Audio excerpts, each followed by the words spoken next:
Comment savoir si tu progresses vraiment à l'entraînement avec 3 repères super clairs pour sport de force, musculation, tout ce qui se retrouve dans ces thématiques.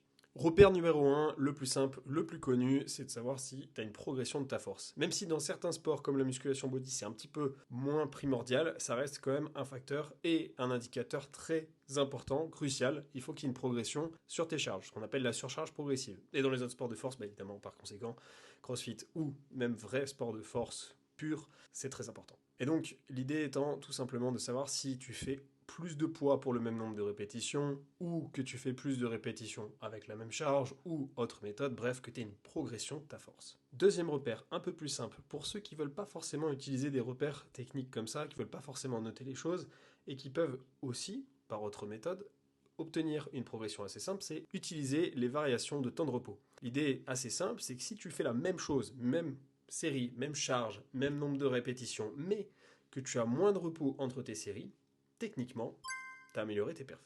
Ça marche aussi par exemple pour ceux qui font du crossfit, où vous dire tout simplement, bah voilà, je fais X nombre de répétitions sur un mouvement de gym par exemple, avec de la force, par exemple handstand, et je le fais en moins de temps. Repère numéro 3 avec la maîtrise technique. En fait, c'est assez simple. Le troisième repère, c'est de dire, ok, si ma technique s'est améliorée pour une charge donnée et que mon mouvement gagne peut-être en amplitude active, alors par conséquent, j'ai progressé. Je m'explique. Admettons, tu descends mieux au squat. Tu arrives plus bas sur ton squat qu'avant. Pour la même charge, si tu as gagné vraiment des centimètres d'amplitude active, alors par conséquent, on peut dire que c'est une progression. Ces 3 repères qui sont très simples et qui pourtant composent l'idée de 90% des notions de progression à l'entraînement.